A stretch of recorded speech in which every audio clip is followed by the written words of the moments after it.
ഇന്ന് തന്നെ ഡൗൺലോഡ് ചെയ്യൂ. കാണൂ നിങ്ങളുടെ ഫേവറേറ്റ് ഷോസ്.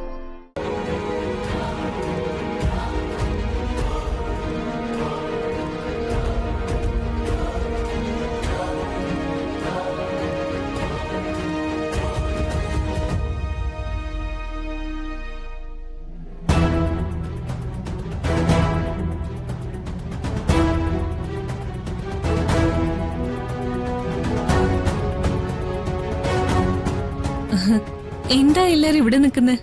ഹോസ്പിറ്റലിൽ പോയിട്ട് സുകുമാരിയമ്മയും പ്രിയങ്ക ഇതുവരെയും കാണുന്നില്ലല്ലോ. അവരെ കാത്തു നിന്നതാ.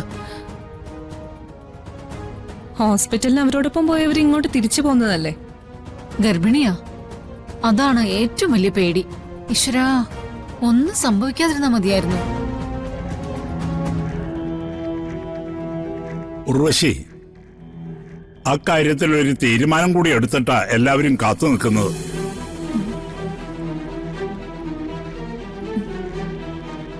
പ്രിയങ്കയുടെ വയറ്റിലുള്ള കുഞ്ഞ് വരുണിന്റെ ആണെന്ന് സുകുമാരി ആവർത്തിച്ച് പറയുകയാണല്ലോ.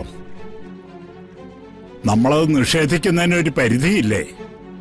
അതുകൊണ്ട് കുടുംബം ഒന്നിച്ചെടുത്ത ഒരു തീരുമാനം അത് അംഗീകരിക്കാവുന്നതാണ്.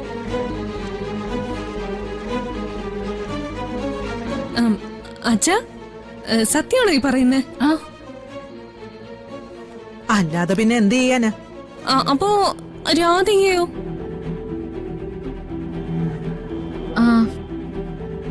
അച്ഛനും അമ്മയും മുത്തശ്ശി എന്നോട് സംസാരിച്ചു. ഈ കുടുംബത്തിന്റെ തീരുമാനം എന്തായാലും അതിനൊപ്പം നിൽക്കാനല്ലേ എനിക്ക് പറ്റൂ.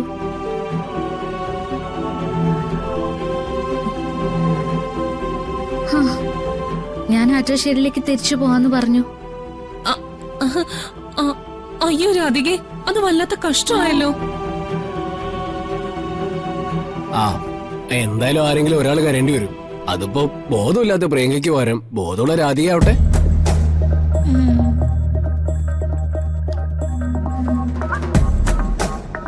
അച്ഛന്റെ തീരുമാനം നല്ലതെന്നാ ഞാൻ പറയുന്നേ. തനിക്കെന്ത് തോന്നുന്നു? ഞാൻ ഒരു അഭിപ്രായവും പറയുന്നില്ല. കുടുംബം എന്ത് തീരുമാനിക്കുന്നു, ഞാൻ അതിന്റെ കൂടെയുണ്ട്. അപ്പോ രാധിക എപ്പോഴാ ഇറങ്ങുന്നേ? അല്ല, മുത്തശ്ശിയും പ്രിയങ്കയും ഒന്ന് തിരിച്ചു വന്നോട്ടെ.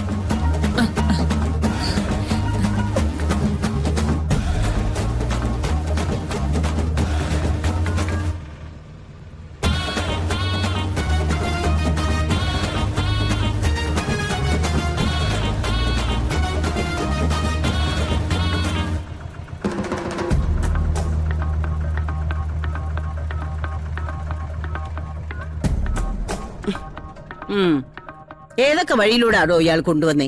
ഗർഭിണിയായ ഒരു കൊച്ചു പുറയിലിരിപ്പണെന്ന് ഞാൻ പറഞ്ഞതല്ലേ.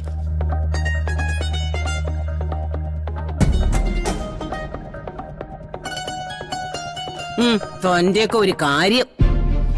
വാ വാ മോളെ, പതുക്കെ പതുക്കെ.